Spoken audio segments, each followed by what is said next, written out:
여러분 안녕하십니까? 코로나19 통합 뉴스룸 5시 뉴스입니다. 민주당이 오늘 오전 국회 법사위를 검찰총장 후보자에 대한 인사청문 경과 보고서를 단독 처리했습니다. 김 후보자가 임명되면 이번 정부에서 야당의 동의 없는 33번째 장관급 인사가 되는데 국민의힘은 의회 독재라며 반발했습니다. 박진수 기자입니다. 민주당은 오늘 오전 국회 법제사법위원회를 소집해 김오수 검찰총장 후보자에 대한 인사청문 보고서를 상정했습니다. 국민의힘 의원들은 회의에 참석하지 않았고 보고서는 곧바로 통과됐습니다. 민주당은 대통령이 정한 보고서 송부 시한이 오늘까지인 만큼 야당의 어깃장에 더 이상 시간을 끌 수 없다고 강조했습니다. 검찰 조직 안정과 검찰 개혁의 후속 조치의 신속한 이행을 위해 오늘은 청문회 보고서 채택이 반드시 이루어져야 된다고 생각합니다. 김오수 후보자에 대한 지난 26일 인사청문회는 민주당 김용민 의원이 국민의힘 유상범 의원의 전관예우 의혹을 제기해 파행됐는데 국민의힘은 청문회를 다시 열자고 요구해왔습니다. 민주당 단독으로 보고서가 채택되자 국민의힘은 의회 독재라고 반발했습니다. 민주당이 정권 비호, 검수완박이라는 목적을 달성하기 위해 검찰총장 후보자 인사청문 경과보고서 채택을 강행한 것은 야당을 무시하는 것이 아니라 국민을 무시한 것입니다. 보고서 채택으로 국회 절차가 마무리됨에 따라 문재인 대통령은 김오수 후보자를 검찰총장에 임명할 수 있습니다. 김 후보자가 임명되면 이번 정부에서 야당의 동의 없이 임명되는 33번째 장관급 인사가 됩니다. KBS 뉴스 박진수입니다. 코로나19 백신 1차 누적 접종자가 540만 명을 넘어선 가운데 정부는 백신 접종자들의 방역 완화 혜택을 내일부터 적용합니다. 오늘 신규 확진자는 430명을 기록했습니다. 강병수 기자입니다. 오늘 0시 기준 백신 1차 접종 누적 인원은 540만 3천여 명, 전체 인구 대비 10.5%를 기록했습니다. 60세 이상 고령자 등 백신 접종 예약을 한 사람은 650만여 명으로 예약률은 68.7%입니다. 고령자 백신 접종 예약은 이번 주 목요일에 마감됩니다. 전화와 인터넷, 주민센터 방문으로 가능하며 보호자 대리 신청도 됩니다. 기존 아스트라제네카와 화이자 백신뿐만 아니라 모더나, 얀센 백신도 이번 주 국내에 처음 도입됩니다. 얀센 백신 101만 3천회 분은 내일 0시를 기해 접종 예약이 진행됩니다. 30세 이상 예비군과 민방위 대원, 국방, 외교 공무원 등이 대상입니다. 모더나 백신은 내일 5만 5천회 분이 국내로 들어오며 다음 달 중순부터 30세 미만 병원급 이상 의료기관 종사자들에게 접종될 예정입니다. 정부는 예방접종 참여율을 높이고 일상 회복을 돕기 위해 내일부터 접종자에 대한 다양한 혜택을 제공한다고 밝혔습니다. 접종자를 중심으로 복지관이나 경로당 등 노인복지시설에서는 미술, 마스크, 컴퓨터 등 마스크를 착용하고 활동할 수 있는 프로그램의 운영도 활성화됩니다. 백신을 한 번이라도 맞았다면 현재 8인까지로 제한된 직계가족 모임 인원 기준에서 제외됩니다. 요양병원과 시설의 경우 환자와 면회객 중 한쪽이라도 2차까지 접종을 완료하면 대면 접촉 면회가 허용됩니다. 정부는 백신 접종자에게 국립공원과 휴양림, 공연장 입장료 할인 혜택이나 우선 이용권도 제공할 계획입니다. 한편 정부의 코로나19 국민 인식조사 결과 예방접종을 받겠다고 응답한 비율은 69.2%로 한 달 전 같은 조사보다 7.8%포인트 증가했습니다. 오늘 0시 기준 코로나19 신규 확진자는 430명을 기록했습니다. KBS 뉴스 강병수입니다. 경기도의 신규 확진자는 130명으로 집계됐습니다. 주말을 지나면서 확진자가 다소 감소했지만 요양병원과 노래방 등 새로운 집단 감염이 나타나고 있습니다. 황진우 기자가 보도합니다. 오늘 0시까지 24시간 동안 코로나19 양성 판정을 받은 경기도의 신규 확진자는 130명입니다. 감염 경로가 지역 발생인 경우는 127명이고 해외 유입 사례는 3명입니다. 최근 7일 가운데 가장 적게 나온 신규 확진자지만 검사 건수가 적게 나오는 주말 영향 때문입니다. 화성시와 고양시에서는 요양병원과 노래방 등 새로운 집단 감염 사례가 확인됐습니다. 화성시의 한 요양병원에서 이틀 사이 11명이 코로나19 양성 판정을 받았습니다. 요양병원에 대한 선제검사 과정에서 이틀 전 간병인 2명이 먼저 확진됐고 어제 9명이 추가 확진된 겁니다. 방역당국은 이 요양병원 관련자 210여 명을 검사 중입니다. 고양시의 한 노래방 관련해서는 날 사이 12명의 확진자가 나왔습니다. 지난 27일 노래방 방문자가 최초 확진된 뒤 연속해서 방문자와 그 가족 등으로 연쇄 감염이 일어나고 있습니다. 또 고양시 일산 서구의 한 고시원에서 이틀 사이 8명의 확진자가 생겼습니다. 이 밖에 기존 집단 감염 사례인 여주시 농산물 재배 및 포장업체와 성남시 한 교회에서 1명씩 추가돼 누적 확진자가 각각 32명과 18명으로 늘었습니다. 소규모 연쇄 감염은 74명으로 56.9%고 감염 경로 불명은 33명으로 25.4%입니다. 사망자는 1명이 늘어 경기도의 코로나19 누적 사망자는 638명으로 증가했습니다. KBS 뉴스 황진우입니다. 소매 판매 지수가 2달 연속 2%대 상승률을 이어가며 통계 작성 이래 최고 수준을 기록했습니다. 외출이 늘고 소비 심리가 회복된 영향인데요. 다만 산업 생산은 반도체 생산이 줄면서 1% 넘게 감소했습니다. 이승훈 기자입니다. 코로나로 위축됐던 소비가 빠르게 회복되고 있습니다. 4월 소매 판매액 지수는 3월보다 2.3% 증가한 120.5로 95년 통계 작성 이래 가장 높은 수준을 기록했습니다.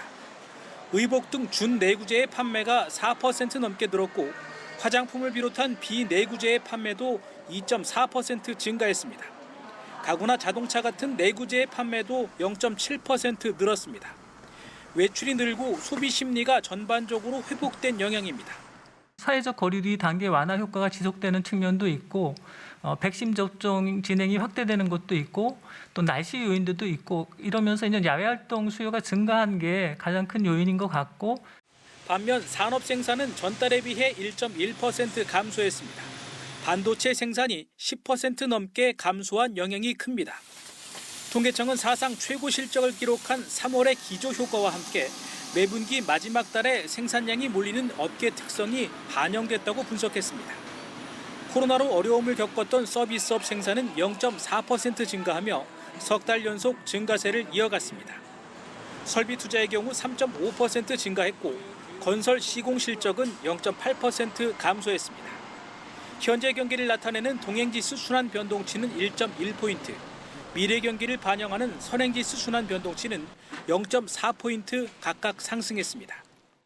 통계청은 관공업에서 일부 조정이 있었지만 전반적인 경기 흐름은 완연한 개선 흐름을 이어가고 있다고 분석했습니다. KBS 뉴스 이승훈입니다. 경제협력개발기구 OECD가 올해 우리나라 경제 성장률 전망치를 큰 폭으로 높였습니다. OECD는 오늘 발표한 경제 전망에서 올해 우리나라 경제가 3.8% 성장할 것으로 예상했습니다. 이는 지난 3월 전망 3.3%보다 0.5%포인트 높아진 것입니다. OECD는 확장적 거시 정책 등으로 민간 소비가 개선되고 서비스업이 회복될 것이라며 이같이 전망했습니다. 오늘 오후 1시 45분 경기도 고양시 일산 동구에 있는 지하철 3호선 백성역에서 소방용 물탱크가 파손돼 대합실 등에 물이 찼습니다. 이 사고로 오후 2시부터 3호선 상하행선 전동차들은 백성역을 무정차 통과하고 있습니다.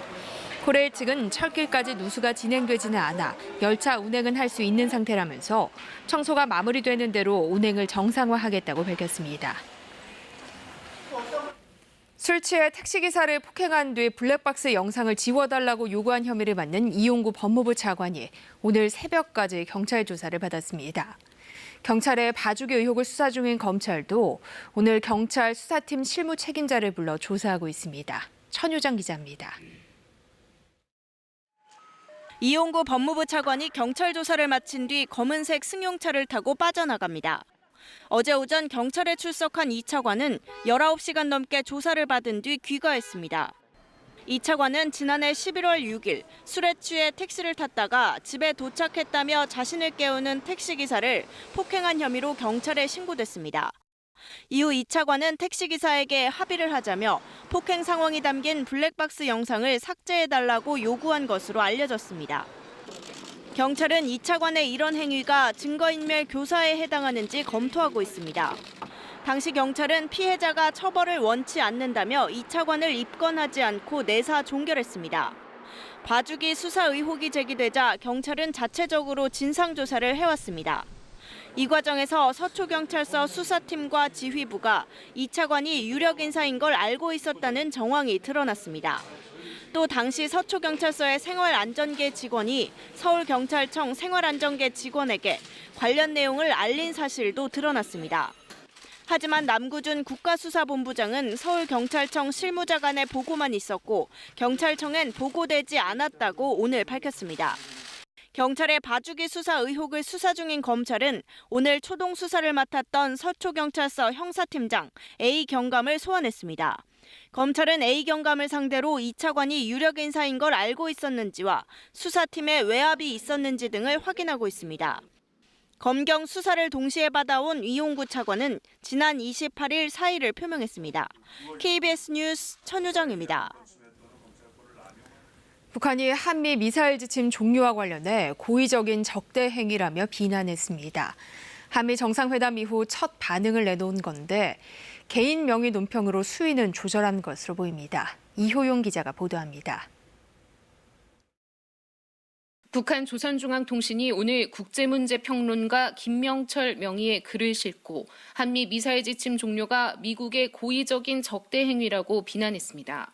조선중앙통신은 이미 여러 차례에 걸쳐 탄도중량 제한을 해제한 것도 모자라 사거리 제한 문턱까지 없애도록 한 미국의 처사는 고의적인 적대 행위라고밖에 할 수 없다고 주장했습니다.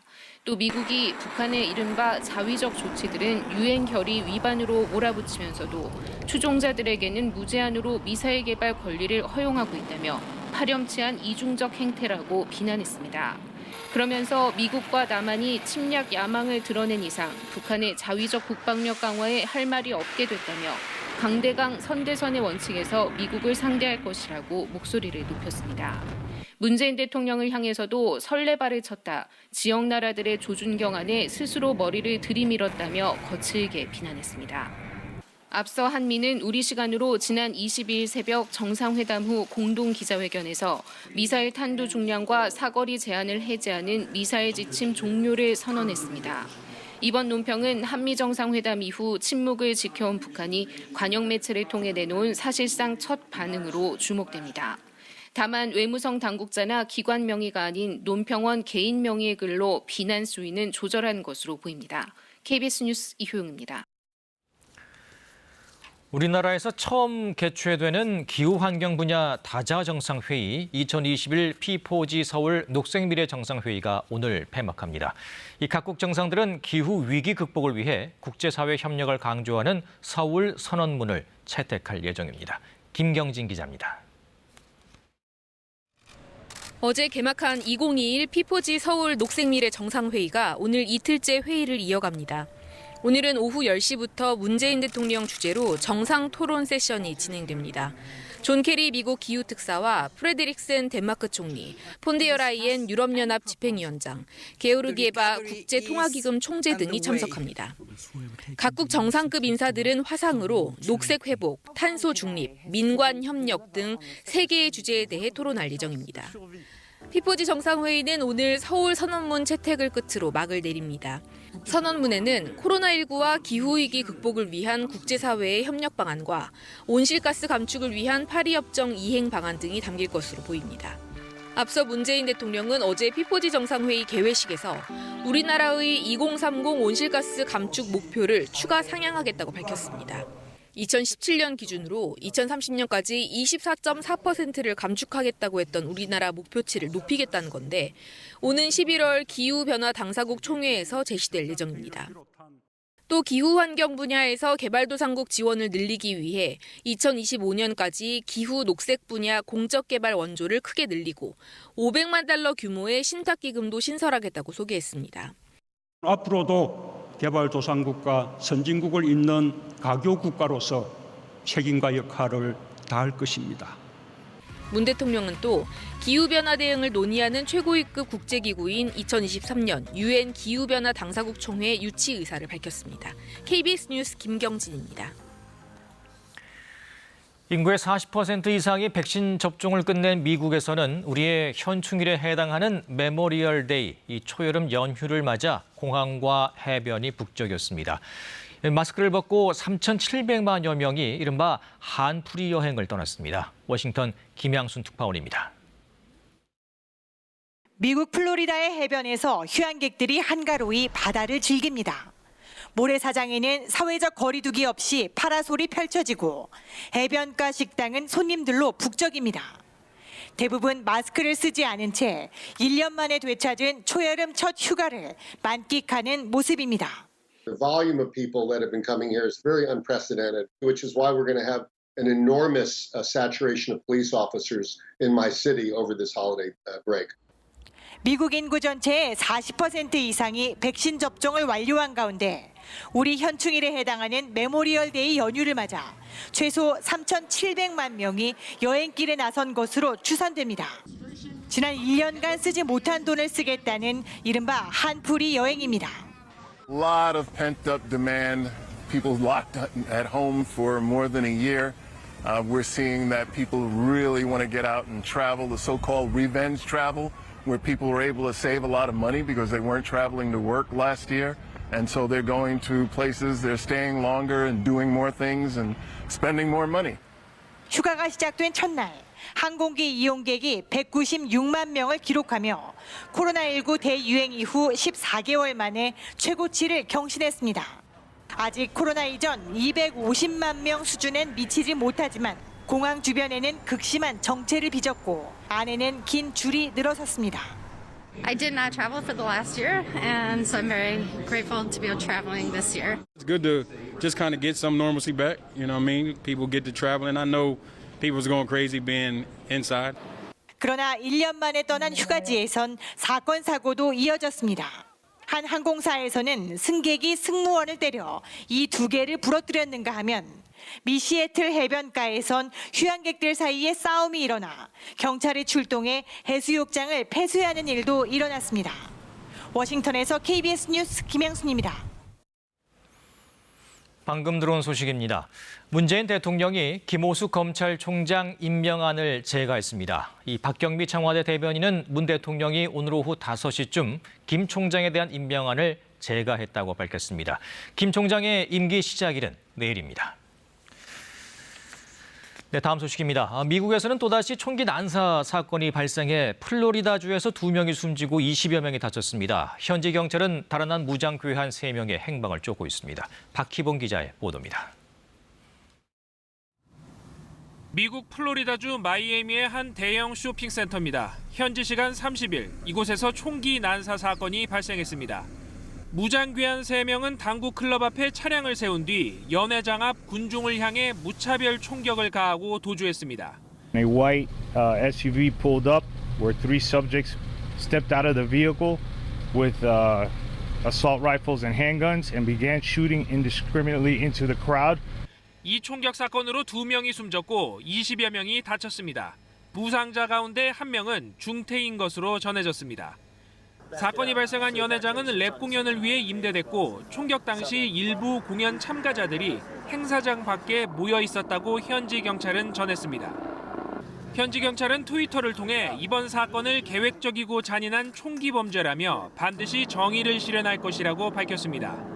현지 경찰은 무장괴한들이 탑승했던 은색 SUV 차량을 찾고 있습니다. 이에 앞서 마이애미에서는 현지 시간 28일 또 다른 총격 사건으로 1명이 숨지고 6명이 다쳤습니다.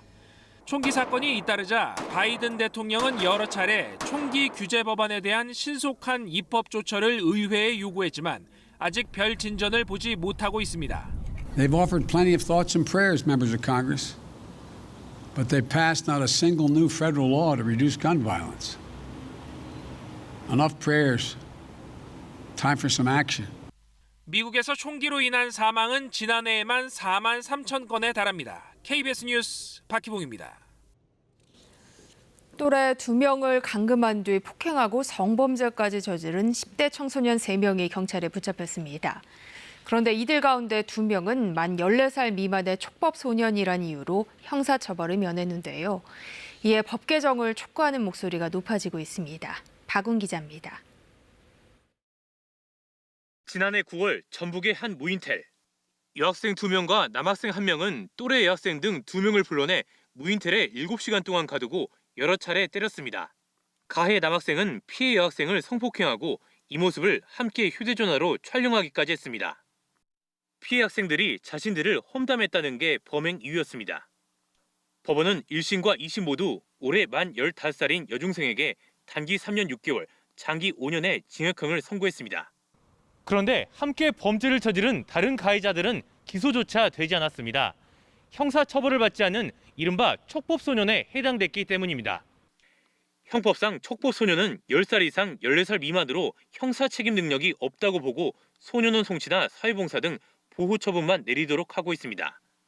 10대들의 범죄 형태가 날이 갈수록 흉포화되고 있는데도 오히려 법은 관대하다며 법 개정을 요구하는 목소리가 높습니다. 심지어 자신이 촉법 소년임을 악용하는 범죄까지 생기고 있습니다. 촉법 소년의 경우 형사 책임 능력을 나이를 기준으로 획일적으로 구분하고 있는데 이보다는 개별적 사안에서 범행과 피해의 정도에 따라 2019년 말 기준으로 전국에서 일어난 촉법 소년 범죄는 8천여 건으로 5년 사이 30%나 늘어났습니다.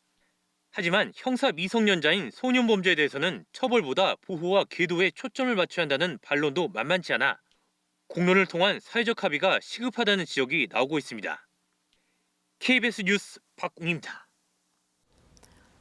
허위 주식 리딩방을 만들어 10배 수익을 미끼로 투자금을 받은 뒤 투자금을 모두 가로챈 일당이 경찰에 붙잡혔습니다.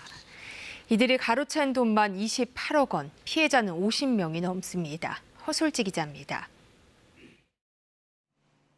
직장인 A씨는 지난해 12월 오픈 채팅 주식 리딩방에 가입했습니다. 가입자 수만 700명이 넘었고 수익금 이체 내역까지 속속 올라오자 A씨는 투자를 결심했습니다. A씨는 운영자가 소개한 해외 선물 옵션 거래 사이트에 4,400만 원을 입금했는데 원금이 불과 며칠 만에 2억 2천만 원으로 불어났습니다. 그런데 이 돈을 찾으려 하자 수수료와 세금을 요구했고 A씨는 1,200만 원을 더 입금했지만 결국 한 푼도 찾지 못했습니다. 수수료를 내야 된다는 거예요. 자꾸 믿게끔 하고 하면서 어디서 만날 장소를 얘기하래요. 거기까지 믿었는데 정말 딱 끊어져 버리더라고요.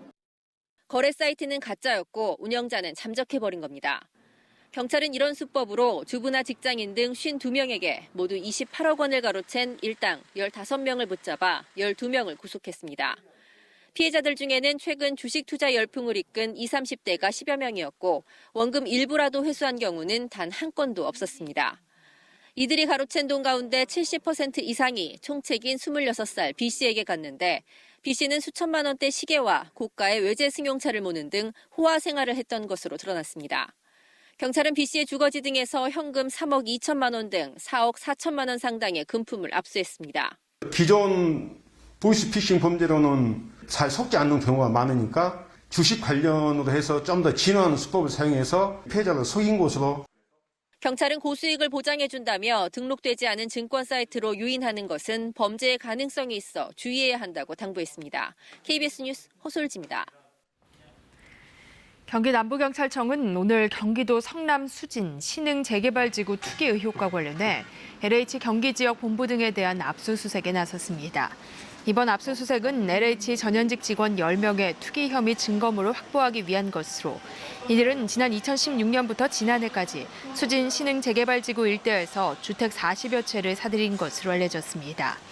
경찰은 이들이 내부 미공개 정보를 이용해 주택을 사들인 것으로 보고 있습니다. 내일부터 주택 임대차 계약 체결 시 계약 당사자가 임대료와 임대 기간 등을 신고하는 주택 임대차 신고제가 시행됩니다. 신고 대상은 내일부터 체결되는 신규 또는 갱신 임대차 계약 가운데 보증금이 6천만 원을 초과하거나 월세가 30만 원을 초과하는 계약입니다. 내년 5월 31일까지는 계도 기간으로 과태료가 부과되지 않습니다. 이어서 오늘의 주식 시황을 KB증권에서 전해드립니다.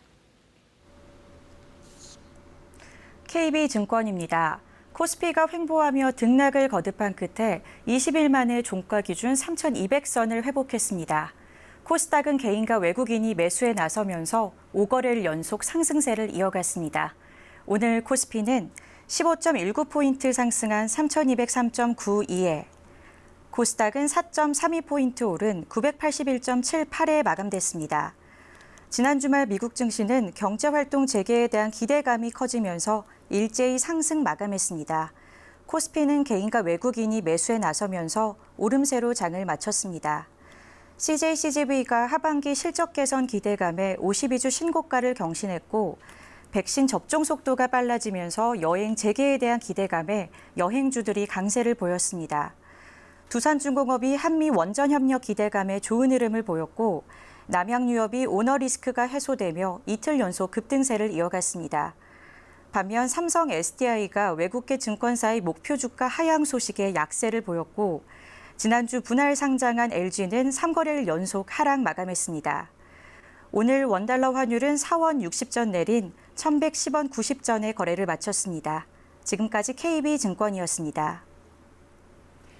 오늘 광주에서는 기온이 29.3도, 그 밖에 남부지방에서도 기온이 30도 가까이 올랐습니다. 내일은 남부지방뿐만 아니라 중부지방에서도 여름 더위가 이어지겠는데요. 중부지방, 남부지방 모두 30도 가까이 기온이 오르면서 날이 덥겠습니다. 현재 전국적으로 구름 낀 날씨가 이어지고 있습니다. 내일 새벽부터 아침 사이에는 중북부 지방을 중심으로 비가 내리는 곳이 있겠는데요. 경기 북부, 강원 중북부를 중심으로 비가 조금 지나겠고요. 그 밖에 수도권 지역에서도 빗방울이 떨어지는 곳이 있겠습니다. 그리고 오늘 밤부터 내일 오전까지 안개가 짙게 끼겠습니다. 남부 내륙의 가시거리는 200m, 중부 내륙은 1km 안팎으로 평소보다 가시거리가 많이 짧아지겠습니다. 교통안전에 유의하셔야겠습니다. 내일 아침 기온은 서울이 18도, 청주, 광주 17도, 대구 15도 등으로 예상됩니다. 낮 최고 기온은 서울이 25도, 청주와 대구 29도, 광주는 30도까지 오르면서 오늘과 비슷하거나 조금 높겠습니다. 바다의 물결은 전해상에서 1, 2m로 비교적 낮게 일겠습니다. 모레는 맑은 날씨가 이어지겠지만 목요일 또 전국에 비 예보 나와 있습니다. 전국의 비는 금요일까지 이어질 것으로 전망됩니다. 비가 내리면서 기온은 다시 주춤하겠습니다. 지금까지 기상정보였습니다. 코로나19 통합뉴스룸은 7시 뉴스에서 이어집니다. 시청해주신 여러분 고맙습니다.